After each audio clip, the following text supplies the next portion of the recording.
بسم اللہ الرحمن الرحیم۔ السلام علیکم۔ ایک ڈاکٹر صاحب اپنی مریضہ کا حال بیان کرتے ہوئے کہتے ہیں کہ بحیثیت ڈاکٹر میری پیشہ ورانہ زندگی میں سب سے عبرتناک موت میری اس مریضہ کو آ رہی تھی۔ اسے دیکھ کر مجھ سمیت سارا عملہ اللہ سے گناہوں کی معافی مانگ رہا تھا۔ مریضہ کا نام سمرہ تھا۔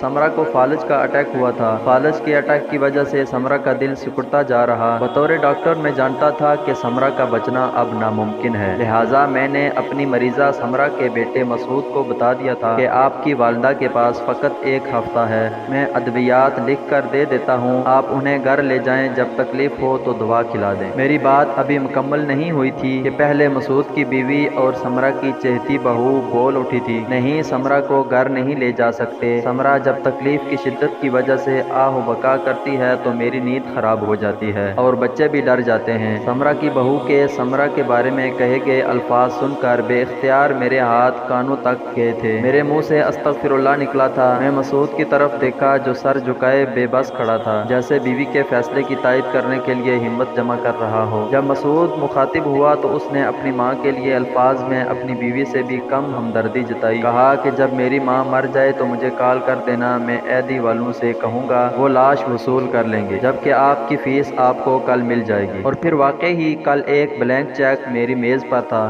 دوسری طرف مریضہ کی حالت انتہائی خراب تھی۔ اچانک سے تکلیف کی شدت بڑھ جاتی۔ کبھی مریضہ کہتی، میرے بیٹے مجھے کفن نہ پہناؤ، میں زندہ ہوں۔ کبھی کہتی، میری قبر بہت تنگ ہے، میں اس میں نہیں رہ سکتی۔ کبھی مریضہ کو لگتا ہے کہ بہت بڑا سانپ مریضہ کو ڈسنے لگا ہے۔ مریضہ کی حالت اور باتیں سن کر مریضہ کے سر پر بیٹھی اٹینڈنٹ خوفزدہ ہو کر بھاگ جاتی۔ مریضہ کو آج ہسپتال میں تیسرا دن تھا اور 3 دن سے مسلسل سارا عملہ اتنا خوفزدہ ہو چکا تھا کہ فیمیل نرسز نے ہسپتال میں مزید کام کرنے سے انکار کر دیا۔ مریضہ کی آہ و بکا سے باقی مریض بھی پریشان تھے۔ عورتیں انتہا کی خوفزدہ تھیں۔ مریضہ کا دل آدھے سے زائد سکڑ چکا تھا، خون کی سپلائی کم ہو چکی تھی، مریضہ کی تکلیف میں اضافہ ہو چکا تھا۔ مقام حیرت تھا کہ پھر کبھی مریضہ کا بیٹا اور بہو ہسپتال نہیں آئے تھے۔ میں نے مریضہ کے کمرے میں تعینات نرس کو قرآن پاک پڑھنے اور باوضو رہنے کی تلقین کر رکھی تھی۔ میں میڈیکل علاج معالجے کے ساتھ روحانی علاج معالجے کا بھی قائل ہوں۔ میں چاہتا تھا کہ اس کلام کے صدقے ہی صحیح مگر میری مریضہ کا آخری وقت پرسکون ہو، مگر اب بھی سانپ، قبر، کفن، بچھو اور موت کا خوف اس پر سوار تھا۔ قارئین کرام، یقین کریں کہ جب مریضہ کا دل مکمل سکڑ کر سپلائی دینا بند کر گیا تو مریضہ کی رنگت انتہائی خوفناک ہو گئی تھی۔ مریضہ کی موت واقع ہو گئی تھی۔ انتہائی عبرتناک مناظر تھے۔ جب مریضہ کے بیٹے کو اطلاع دی گئی تو اس نے یہ کہتے ہوئے آنے سے انکار کر دیا کہ وہ بزنس کے سلسلے میں شہر سے باہر ہے۔ مریضہ کی بہو نے بھی اسپتال میں آنا مناسب نہ سمجھا۔ مجبوراً مریضہ کی لاش عیدی والوں کے حوالے کرنا پڑی۔ یقین کریں مریضہ کی جب آخری سانسیں چل رہی تھیں تب ہی مریضہ کے جسم سے بوسیدہ لاش جیسا تعفن اٹھ رہا تھا۔ مریضہ کی موت کے بعد میں نے تحقیق کی تو پتہ چلا کہ مریضہ کالا جادو کروا کر لوگوں کو اذیت سے دوچار رکھتی تھی، بلکہ مریضہ نے کالے جادو کے ذریعے سے کئی لوگوں کو اپاہج اور کئی لوگوں کی جان لی تھی۔ میری دعا ہے کہ اللہ سب کو شیطان کی شر سے محفوظ رکھے۔ قارئین کرام، اس بات سے یہ ثابت ہوتا ہے کہ جادو کے ذریعے کسی بے گناہ اور معصوم کو بھی نقصان پہنچانا کتنا بڑا گناہ ہے۔ میری دعا ہے کہ اللہ تعالی ہمیں اور آپ کو ایسے لوگوں کے شر سے محفوظ رکھے، آمین یا رب العالمین۔